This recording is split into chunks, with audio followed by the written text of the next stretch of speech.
কেন?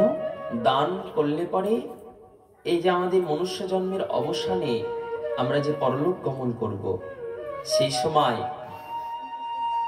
যদি আমাদের দান থাকে, সেই পথে আমরা জান পাব।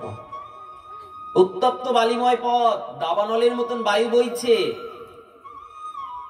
পথে অন্ন নাহি, নাহি খাদ্য জল, অন্ন জল কিছু পাবে না। শাস্ত্র বলে তোমার জীবনে যদি জল দান থাকে, তাহলে সেই স্থানে তুমি জল পাবে। তোমার জীবনে যদি অন্ন দান থাকে, সেই স্থানে তুমি অন্ন পাবে। তোমার জীবনে যদি জান দান থাকে, জীব দান থাকে, তাহলে সেই স্থানে তুমি জান পাবে, বাহন পাবে। তোমার জীবনে যদি ছত্র দান থাকে, তাহলে তুমি ছত্র লাভ করবে। দানের বিশাল মাহাত্ম্য।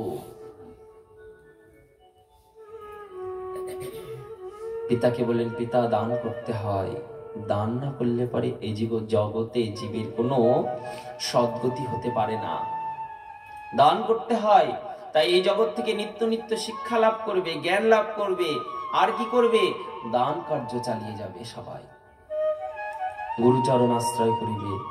দত্তাত্রেয় অবতারের কথা শোনালেন, যখন তিনি 24 গুরুর ধারণ করেছিলেন। কি হয়েছে 24 গুরু?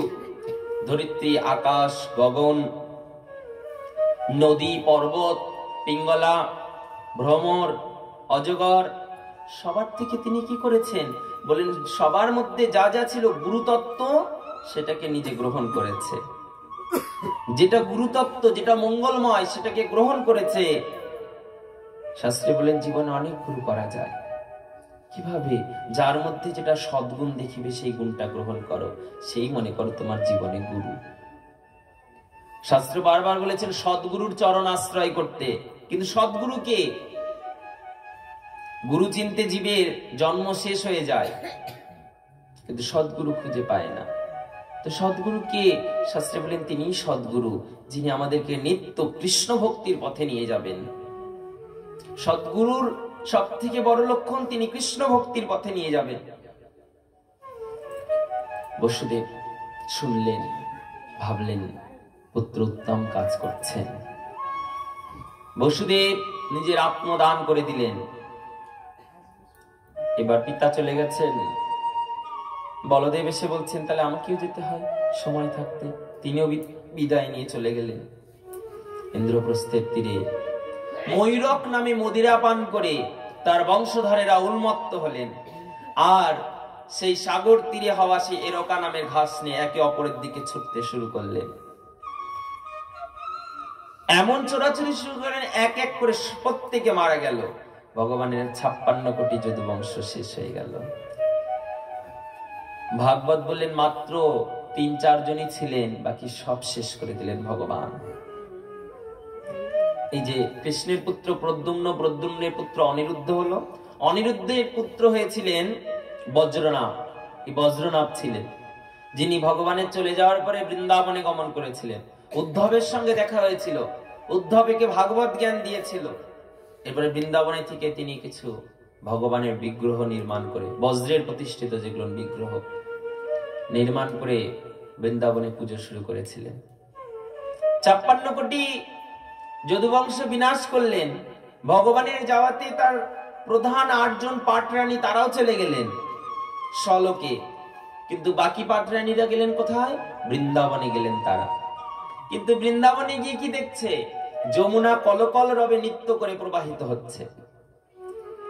করজোড় করে 16,100 জন পাটরানী বলেন, যমুনা, তুমিও তো ভগবানের একজন পাটরানী, তুমি তো কালিন্দী। তো ভগবান চলে গেছে, আমাদের হৃদয়ে এত দুঃখ, তুমি কি করে নৃত্য করছো? কালিন্দী বললেন, তোমরা জানো না, কৃষ্ণ কখনো বৃন্দাবন ছেড়ে কোথাও যেতে পারেন না। বৃন্দাবন ছেড়ে কৃষ্ণ এক পদ কোথাও যেতে পারেন না। যশোদানন্দন কৃষ্ণ সদা সর্বদা বৃন্দাবনেই থাকেন। সে কি কথা? তাহলে কৃষ্ণ যে মথুরায় গেল, দ্বারকায় গেল, বলে মথুরায় গেছে দেবকী নন্দন কৃষ্ণ, দ্বারকায় গেছে দ্বারকাধীশ কৃষ্ণ, কিন্তু নন্দের নন্দন কৃষ্ণ, যশোদানন্দন কৃষ্ণ, রাস বিহারী কৃষ্ণ, বৃন্দাবন বিহারী কৃষ্ণ বৃন্দাবন ছেড়ে এক পদ কোথাও যায় না। তাই শেষ জীবনে এই 16,100 জন পাটরানী সেখানেই থাকলেন। এই মাতামহীদের দুঃখ দেখে বজ্রনাভ তাদের জন্য বৃন্দাবনে কৃষ্ণের কিছু বিগ্রহ নির্মাণ করে দিলেন তাদের সেবা করার জন্য। কৃষ্ণের অন্তর্ধ্যান। কৃষ্ণ যখন খবর পেলেন ইন্দ্রপ্রস্থে একে অপরের দিকে তীরবিদ্ধ হয়ে সকলে সংহার হচ্ছে, কৃষ্ণ সেখান থেকে গমন করলেন সৌরাষ্ট্রে। কোথায়? ভালকা তীর্থ বলে একটা জায়গা আছে, সেখানে অশ্বত্থ বৃক্ষ মূলে এসে বসলেন ভগবান কৃষ্ণ। উদ্ধব এসেছেন কৃষ্ণের কাছে, সখা একই সংবাদ পেলাম, শুনলাম আমাদের সমস্ত যদুবংশ বিনাশ হয়েছে আর তুমিও গৃহত্যাগ করেছ। ভগবান বললেন, হ্যাঁ উদ্ধব, আমি আমার এই লীলা এখানেই শেষ করছি। বলে, প্রভু তুমি যদি চলে যাও তাহলে এই জগৎ জীবের কি দশা হবে? এই যে ভীষণ কলি আসছে, তুমি চলে গেলে তো কলি আসবে, কলির আগমনে জীবের গতি কি হবে? তুমি না থাকলে কলি তো সবাইকে গ্রাস করবে, লোক পাপ করবে, অপরাধ করবে। তুমি এইভাবে চলে যেও না প্রভু। উদ্ধব বললেন, তুমি থাকো। কৃষ্ণ বললেন, না সখা, তা সম্ভব না, আমি চলে যাচ্ছি। তুমি চলে গেলে আমাদের কি দশা হবে? বলে, দুঃখ করো না উদ্ধব, আমি চলে যাব, কিন্তু আমার স্বরূপকে দুই ভাবে এই জগতে রেখে যাব। এক অংশে আমি গুরু রূপে নিত্য বিদ্যমান, জীবের নিস্তার লাগি নন্দসুত হরি, ভুবনে প্রকাশ হলেন গুরু রূপ ধরি। সদ্গুরু রূপে ভগবান নিত্য বিরাজিত রইলেন, আর দ্বিতীয় অংশে ভগবান ভগবৎ স্বরূপে বিদ্যমান হলেন। উদ্ধবের সামনে ভগবানের হৃদয় থেকে এক দিব্য তেজ বেরোলো, আকাশে তা সপ্ত প্রদক্ষিণ করে ভাগবত স্বরূপে প্রকাশিত হলো। ভগবান সেটা উদ্ধবকে দান করলেন। উদ্ধব, এই হলো কলিযুগের ভগবৎ স্বরূপ। কলিযুগে আমি বাংময়ী মূর্তি রূপে সমস্ত জগতে ব্যাপ্ত থাকব, বাংময়ী মূর্তি রূপে সমস্ত জগতে আমি নিত্য বিরাজিত থাকব। কলিযুগে যারা ভাগবতের আশ্রয় নেবে তাদেরকে কলি কখনো স্পর্শ করতে পারবে না। কলিযুগে যারা ভাগবত স্মরণে থাকবে কলি কখনো তাদের প্রতিহত করতে পারবে না। তারা নিত্য মুক্ত পূর্ণ ভগবত লোকেই গমন করবেন। উদ্ধব সেই ভাগবতকে হৃদয়ে গ্রহণ করে কোথায় যাই সখা? বললেন, তুমি বদ্রীনাথে চলে যাও। বদ্রী বিশালে, সেখানে বেদব্যাসের আশ্রম আছে, সেখানে শাস্ত্র আছে, কৃষ্ণ কথা আছে, সেখানে গিয়ে কৃষ্ণ কথা শ্রবণ করো। ভগবান বসে রইলেন সেখানে। এবার সেই জরা নামক ব্যাস সেই বনের মধ্যেই প্রাণী হননের জন্য গেছেন। ভগবান চরণ দিয়ে মৃদুমন্দ সরোবরের জলগুলোকে নাড়াচ্ছিলেন। জরা ভাবলেন, মনে হয় কোনো হরিণী জলপান করছেন। ভগবানের রক্তবর্ণ চরণটাকে, চরণতলটাকে হরিণীর জীব ভেবে নিলেন। একদম তীরকে নিশানা করে যেই মেরেছে, সেই তীর গিয়ে ভগবান কৃষ্ণচন্দ্রের চরণের বৃদ্ধাঙ্গুলিতে বিঁধে গেছে। সঙ্গে সঙ্গে আকাশে ভীষণ গর্জন হতে শুরু হলো, দেবতাদের আসন টলমলিয়ে উঠল। দেবতারা দেবলোক থেকে ছুটে এসেছেন চতুর্দিকে। জরা তো বেদ মেরে সঙ্গে সঙ্গে, বান মেরে সঙ্গে সঙ্গে ছুটে এসে দেখছেন, সর্বনাশ, আমি কি করেছি? সাক্ষাৎ ভগবানকে আমি তীরবিদ্ধ করেছি। ক্ষমা প্রার্থনা করলেন, প্রভু আমার মহা অপরাধ হয়ে গেছে, আমি স্বয়ং ভগবানের চরণে তীরবিদ্ধ করেছি। ভগবান বলেন, না জরা, এতে তোমার কোনো অপরাধ নেই। শাস্ত্রে বলেন, কোনো কর্মই এই জগতে কোনো মতেই নাশ হতে পারে না, কর্ম আবার তাকে প্রতিরূপ ফল দান করে। এটা তো ত্রেতা যুগে স্থির হয়েছে। যখন আমি ছলনা করে বধ করতে পারি, তাহলে আমাকেও তো ছলনা হয়ে ছল করে তো আমাকেও বধ হতেই হবে গো। তোমার কোনো দোষ নেই, এটা আমারই সৃষ্ট বিধান। যারা ভগবানকে সপ্ত প্রদক্ষিণ করলেন, করে চরণে বন্দনা করলেন। স্বর্গ থেকে ব্রহ্মা এসেছেন, ইন্দ্র এসেছেন, নারদ এসেছেন, ধ্রুব এসেছেন, পাগলিনীর মতন ছুটে এসেছেন দেবী যোগমায়া ভগবানকে দেখার জন্য, পাগলের মতন ছুটে আসছেন মহেশ্বর প্রভুকে দেখার জন্য। প্রভু, তোমার কেমন লীলা, তুমি যদিও জগতে অবতার হয়ে গেলে, তুমি তো সশরীরে আসতে পারতে, এমন বেদনা দিয়ে এমন মৃত্যু তুমি কেন বরণ করলে প্রভু? ভগবান বললেন, শোনো দেবগণ, আমার এই মনুষ্য লীলা এই রূপেই প্রতিপাদিত হবে। জগৎ জীব জানবে যে কর্মের ফল থেকে স্বয়ং ভগবান পর্যন্ত ক্ষমা পায়নি। যেমন কর্ম করবে জীব, তেমন ফল পেতে হবে তাদেরকে। সঙ্গে সঙ্গে আকাশ থেকে এক তীব্র বিদ্যুৎ ঝলকানি হলো। যেই বিদ্যুতের ঝলক হয়েছে, সকলে চোখ বন্ধ করেছে, আর সকলের অলক্ষ্যে ভগবান সেখান থেকে দিব্যলোক গমন করেছেন। বলো কৃষ্ণচন্দ্র ভগবান কি। ভগবান দিব্যলোক গমন করলেন। পরীক্ষিত মহারাজ বললেন, ভগবানও কর্মের ফল ভোগ করেন? সুখদেব ব্রহ্মচারী বললেন, দেখলে পরীক্ষিত, সবাইকে কর্মের ফল ভোগ করতে হয়। মৃত্যুর থেকে কেউ কখনো পালাতে পারে না, কর্ম অনুসারে সবাইকে মৃত্যু বরণ করতে হয়, তোমাকেও করতে হবে। আর ভয় আছে? পরীক্ষিত বললেন, না প্রভু, আর ভয় নেই। কিন্তু ভগবান চলে যাওয়ার পরে? বলেন, ভগবান চলে যাওয়ার পরে কিছুকাল জরাসন্ধের পুত্র এই জগতে রাজত্ব করবে। তারপরে তুমি রাজত্ব করছো, এরপরে রাজত্ব করবে বিভিন্ন ম্লেচ্ছরা। ম্লেচ্ছদের রাজত্ব শেষ হয়ে যাবে। ম্লেচ্ছদের রাজত্ব শেষ হয়ে গেলে পরে তখন শুরু হয়ে যাবে প্রজাতন্ত্র। এখানে কোনো রাজতন্ত্র থাকবে না। যে বলবান সেই রাজা হবে, যার মধ্যে যত বল, যার মধ্যে যত সুখ্যাতি, সেই জগতের রাজা হবে। ক্ষত্রিয় আর রাজার আসনে থাকবে না, শূদ্র হয়ে রাজদণ্ড গ্রহণ করবে। তখন ভয়ঙ্কর কলিযুগ শুরু হয়ে যাবে। ভগবানের অন্তর্ধান হওয়া থেকেই কলিযুগের সূচনা শুরু হয়ে গেল। ভয়ঙ্কর কলি শুরু হবে। এই কলিতে ব্রাহ্মণরা শূদ্রের মতন আচরণ শুরু করবে, আর শূদ্র হয়ে বেদ পাঠ শুরু করে দেবে। এই জন্য অতিবৃষ্টি, অনাবৃষ্টি, বৃক্ষ হবে ফলহীন, পুষ্পহীন, ধরিত্রী হবে শস্যহীন। অনাবৃষ্টি দেখা দেবে, অতিবৃষ্টি দেখা দেবে, ঋতুর কোনো তারতম্য থাকবে না কলিযুগে।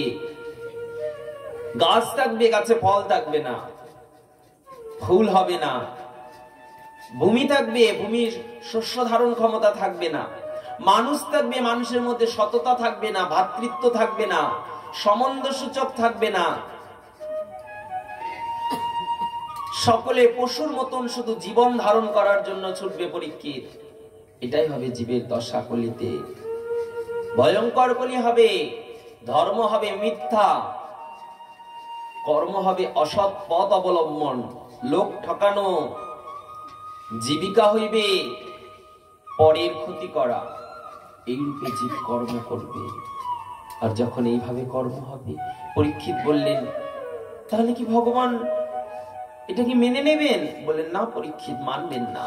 তাই কলির শেষে ভগবান সম্বলপুর গ্রামে বিষ্ণুযশা নামক ব্রাহ্মণের ঘরে কল্কি রূপে অবতীর্ণ হবেন। সে অশ্বে আরোহিত হয়ে ভগবান খড়গ ধারণ করবেন, সমস্ত ম্লেচ্ছ শূন্য করবেন ধরাকে, করে সত্য যুগের সূচনা করবেন আবার। পরীক্ষিত, তাহলে এবার আমার বিদায় দাও, তোমার তার মৃত্যু ভয় নেই।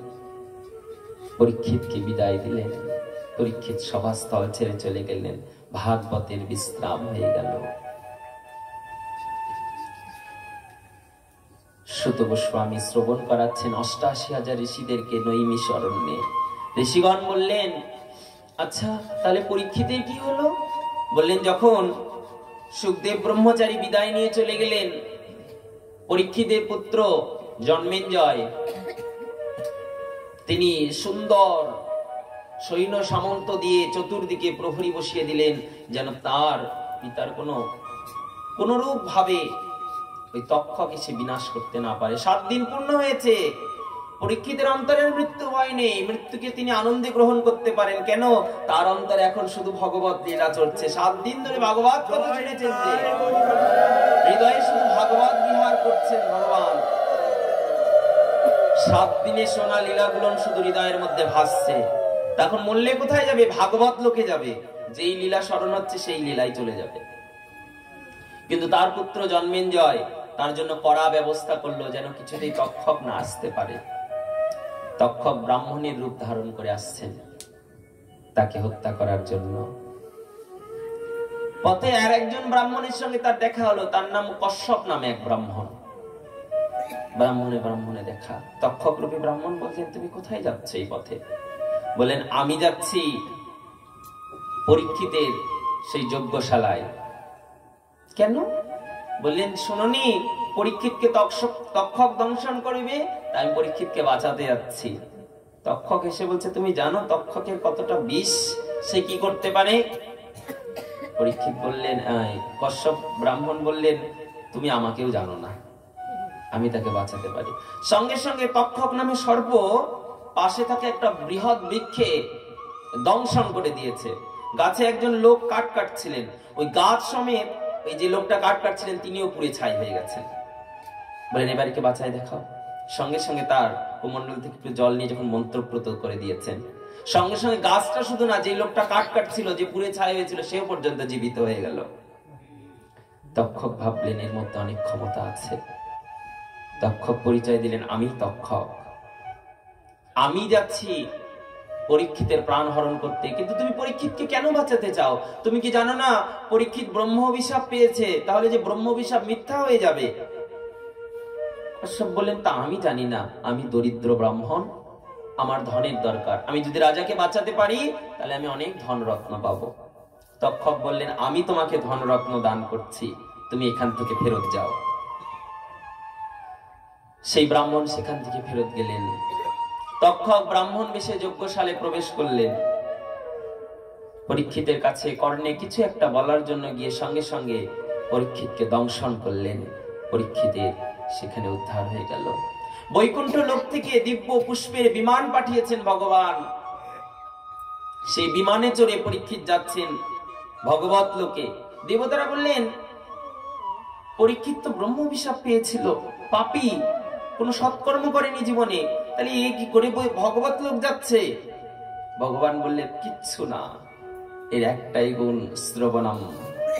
শাস্ত্রী বলেন, নববিধা ভক্তির যে কোনো একটাও যদি কেউ যাজন করতে পারে তাহলেও তার উদ্ধার হয়। পরীক্ষিতের জীবনে কিচ্ছু নেই, শুধু একটাই গুণ আছে, কি? তিনি 7 দিন ধরে প্রাণ ভরে ভগবানের কথা শুনেছেন, তাই তিনি ভগবত লোক গেলেন। কেউ যদি কীর্তন করতে পারে, যেমন শুকদেব ব্রহ্মচারী, পূজা অর্চন যাগ যজ্ঞ বিধি কিচ্ছু নেই, শুধু কৃষ্ণ নাম কীর্তন করে বেড়ান, গেয়ে বেড়ান, তাতেই তার উদ্ধার। স্মরণম, কেউ যদি শুধু স্মরণ করতে পারে, যেমন ভক্ত প্রহ্লাদ, কখনো ভগবানকে চোখে দেখেনি, ভগবানের যাগ যজ্ঞ পূজা অর্চন কিছুই করেনি। কেন? ভগবানকে তো দেখেইনি, জানেই না, কিন্তু উদ্ধার হলো কেন? বলে স্মরণে, নিত্য ভগবানের স্মরণ করতেন প্রাণ ভরে, স্মরণে উদ্ধার। পাদ সেবনে লক্ষ্মী দেবী, অর্চনে পৃথু মহারাজ, দাস্যরাশে স্বয়ং রাম ভক্ত হনুমান, সখ্যরাশে অর্জুন, ব্রজের সখারা, আত্মনিবেদনে বলি, যে যেভাবে ভগবানের ভজনা করে, কোন একটাও পথকে যদি কেউ আশ্রয় করতে পারে তাহলেও তার উদ্ধার হয়ে যায়। শুধু বলে ভক্তি ভরে শুধু একটু আশ্রয় না। দেখো, পরীক্ষিতের কোনো সুকৃতি ছিল না, উদ্ধার হওয়ার কথা নয়, শুধু 7 দিন ভাগবত কথা শুদ্ধ চিত্তে শোনায়। দেবলোক থেকে, ভগবত ধাম থেকে পুষ্পের রথ এসে তাকে নিয়ে চলে গেল। জন্মেঞ্জয় বিশাল এক সর্প বিনাশ যজ্ঞ শুরু করলেন সর্পদের উপর। বেদজ্ঞ ব্রাহ্মণদেরকে বেদ পাঠ করে যখনই আহুতি দিচ্ছেন, চতুর্দিক থেকে সর্পরা অগ্নিতে সে স্বাহা হয়ে যাচ্ছেন। সবাই এসে আগুনে পড়ছেন, কিন্তু তক্ষক দেখছেন, জন্মেঞ্জয় দেখছেন তক্ষক আসছেন না। জন্মেঞ্জয় বলে, কি ব্যাপার, তক্ষক কেন আসছে না? ওকেও আমি আগুনে পোড়াতে চাই, ওই আমার বাবাকে মেরেছে, দেখো তক্ষক কোথায় আছে। ব্রাহ্মণ ধ্যানস্থিত হয়ে জানতে পারলেন তক্ষককে আশ্রয় দিয়েছেন দেবরাজ ইন্দ্র। দেবরাজের ইন্দ্রের সিংহাসনটাকে জড়িয়ে ধরে আছে তক্ষক, তাই তাকে আনা যাচ্ছে না। ইন্দ্র আশ্রয় দিয়েছে, ইন্দ্রকে অগ্নিতে সোহা করো। দিব্য বেদ বাক্য যখন ব্রাহ্মণ আহুতি দিয়েছে, সঙ্গে সঙ্গে ইন্দ্রের সিংহাসন পর্যন্ত টানতে শুরু হয়ে গেছে। সঙ্গে সঙ্গে আস্তিক মুনি এসে বাধা দিলেন, দাঁড়াও জন্মেঞ্জয়, এই কোন মারণ যজ্ঞ তুমি শুরু করেছো? আচ্ছা, তক্ষককে মেরে, ইন্দ্রকে মেরে তুমি কি তোমার পিতাকে ফেরত পাবে? বললেন না। তাহলে তুমি কেন বিনাশ করছো? তোমার পিতা তোমার পিতার কর্মফল পেয়ে ভাগবত লোক গমন করেছে, তুমি ভাগ্যবান, তোমার পিতা ভাগবত লোকে গেছেন। অশান্ত চিত্ত ছিল জন্মেঞ্জয়ের, তাই জন্মেঞ্জয় অশান্ত চিত্তেই থাকতেন। এবার যখন জন্মেঞ্জয় এমন অশান্ত চিত্তে, অস্থির চিত্তে ছিলেন, আস্তিক মুনির নির্দেশে যজ্ঞ বন্ধ হলো। সমস্ত সর্পকুলেরা জন্মেঞ্জয়কে আশীর্বাদ করলেন, আস্তিক মুনিকে আশীর্বাদ করলেন। সেই জন্য সর্প ভয় হলে পরে কখন আস্তিক মুনির দোহাই দিতে হয়। আস্তিক মুনিকে খুব মানেন সর্পকুলেরা। জন্মেঞ্জয় অস্থির চিত্ত, তাই জন্য আস্তিক মুনি বললেন, তুমি চলে যাও বেদব্যাসের কাছে, গিয়ে ভগবানের কথা শ্রবণ করো, তাহলে তোমার চিত্ত মনটা শান্ত হবে। যখন মন চিত্ত অশান্ত হয় তখন ভগবানের কথা শুনতে হয়, তাহলে কি হবে? চিত্ত মনটা শান্ত হবে, স্থির হবে। যাও বেদব্যাসের আশ্রমে যাও, গিয়ে তুমি ভাগবত শোনো। জন্মেঞ্জয় চলে গেলেন বেদব্যাসের আশ্রমে। বেদব্যাস যে ভাগবত শোনালেন সেটার নাম হলো দেবী ভাগবত। অর্থাৎ পুত্র বাবাকে শোনালো, সেটা শ্রীমদ ভাগবত, আর বাবা পুত্রকে শোনালো, অর্থাৎ পুত্র বলতে শুকদেব শোনালো পরীক্ষিতকে, সেটা হলো শ্রীমদ ভাগবত মহাপুরাণ। আর পরীক্ষিতের পুত্র জন্মেঞ্জয়কে শুকদেবের পিতা বেদব্যাস শোনালেন, সেটা হলো দেবী ভাগবত। এবার অষ্টাশেষের মুনিদের সম্মুখে ভাগবত কথাকে বিশ্রাম দিলেন। ঋষি মুনিরা বলেন, আপনি একটু আমাদেরকে এই ভাগবতের সার বলুন, এই ভাগবতের সার কি? ভাগবতের সার শোনালেন। সমস্ত ভাগবতের সারাসার দ্বাদশ স্কন্ধের দ্বাদশ অধ্যায়ে লিপিবদ্ধ করালেন। প্রথম থেকে শেষ পর্যন্ত কেন ভাগবত এলো, কেন ভাগবত করা হলো, কেন ভগবানের লীলা হলো, কি কি অবতার হলো, সব শোনালেন। শুনিয়ে ভাগবতের শেষ শ্লোক পাঠ করে ভাগবতকে বিশ্রাম দিলেন। আমরাও আজকে আমাদের এই 7 দিনের যজ্ঞ ভাগবতকে এখানে বিশ্রাম দেব। আপনারা সবাই ভগবানের সেই দিব্য বাংময়ী মূর্তি স্বরূপ ভাগবত আস্বাদন করলেন। আমি আপনাদের সকলের এখানে কনিষ্ঠতম, ভুল ত্রুটি অপরাধ রসাভাসে বাক্যে যদি হয়ে যায়, সন্তান জ্ঞানে আপনারা ক্ষমা করবেন। বাক্য স্মৃতি জ্ঞান নেই, শাস্ত্র জ্ঞান নেই, শুধুমাত্র ভগবানকে ভালোবেসে একটু কথা বলি। এই ভাগবত নিত্যকাল ধরে সমস্ত জীবের হৃদয়ে বিহার করুক। যে লীলাগুলো, যে ভাগবত কথাগুলো আস্বাদন করলেন, সেগুলো যেন হৃদয়ে নিত্য বিহার হয়, স্মরণ হয়, যার দ্বারা মরণকালে জীব ভাগবত লোক প্রাপ্ত হয়ে যায়। সেই জন্য সবাই আপনারা ভাগবতের প্রতি ঐকান্তিক চিত্ত থাকবেন। ভাগবতের শেষ শ্লোক, নাম সংকীর্তনৌ যস্য সর্ব পাপ প্রণশ্যতি প্রণমঃ দুঃখ শমন। নাম সংকীর্তন যস্য সর্ব পাপ প্রণশ্যতি। কলিযুগে কি? কলিযুগে নাম সংকীর্তন হলো সমস্ত পাপের উদ্ধারক। ভাগবতের সার 18,000 শ্লোকের শেষ শ্লোকে বললেন, কলিযুগের সার করা হলো, ভাগবত ধর্মের সার করা হলো নাম সংকীর্তনৌ যস্য সর্ব পাপ প্রণশ্যতি। সমস্ত পাপ থেকে, তাপ থেকে, অপরাধ থেকে উদ্ধার করে দেয়। কেমন উদ্ধার করে? প্রণমঃ দুঃখ শমন। নাম সংকীর্তন যার আছে, সে নিজের সমনকে, কালকে পর্যন্ত প্রণাম করে। আসো কাল, আমি তোমাকে ভয় পাই না। যার চিত্তে কৃষ্ণ নাম নিত্য বিহার করে, যে ভাগবতের আশ্রয় নেয়, সে কালকে দেখেও কখনো ভয় পাবে না। কেন? সে আনন্দে কালকে প্রণাম করে বলে, এসো। মৃত্যু, মৃত্যু কি? জীবের পোশাক পরিবর্তন মাত্র। ভাগবতের শেষ শ্লোকে শিক্ষা দিলেন, জীব তোমরা নিত্য নাম সংকীর্তন করো। নাম সংকীর্তন যস্য সর্ব পাপ প্রণশ্যতি, যেখান থেকে মহা মহা পাপীরা পর্যন্ত উদ্ধার হয়ে যেতে পারে। অজামিলকে দেখলে, কত কত দস্যু দুরাচারীদেরকে দেখলে নামের আশ্রয় নিয়ে উদ্ধার হলো। আবার নামে বিঘ্ন হলে তাদের অধোগতিও প্রাপ্ত হতে হয়। তাই এত ধন্য যাতে সমনকে পর্যন্ত প্রণাম করে হাসি মুখে মৃত্যুবরণ করতে পারে। ভাগবত সকলের হৃদয়ে নিত্য বিদ্যমান থাক, আমরা এই প্রার্থনা করি। বাঞ্ছা কল্পতরুভ্যশ্চ কৃপা সিন্ধুভ্যেব চ পতিতানাং পাবনেভ্যো বৈষ্ণবেভ্যো নমো নমঃ। হরে কৃষ্ণ কৃষ্ণ কৃষ্ণ হরে হরে, হরে রাম রাম রাম হরে হরে, হরে কৃষ্ণ কৃষ্ণ কৃষ্ণ হরে হরে, হরে রাম রাম রাম হরে হরে, হরে কৃষ্ণ কৃষ্ণ কৃষ্ণ হরে রাম রাম রাম হরে হরে।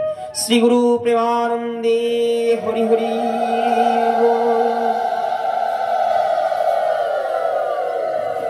আজকে আমাদের ভাগবত শাস্ত্র কথা এখানে বিশ্রাম হলো। পরম পুরুষোত্তম পুরাণ পুরুষোত্তম ভাগবত এখানে বিশ্রাম থাকবে। আপনাদের সম্মুখে এখানে ভাগবত থাকবে। আপনাদেরকে বলা হয়েছিল যে আজকে আপনারা ভাগবত পূজন করিবেন। শেষের দিনে গ্রন্থ পূজন করা হয়। যে যা পুষ্প ফুল মালা যা কিছু ভাগবতে অর্পণ করার জন্য আনবেন, অবশ্যই গ্রন্থ পুজো সকলে করবেন। এখন আমাদের ভাগবত বিশ্রাম কীর্তন হওয়ার পরে যখন আরতি শুরু হবে, আপনারা যদি প্রদীপ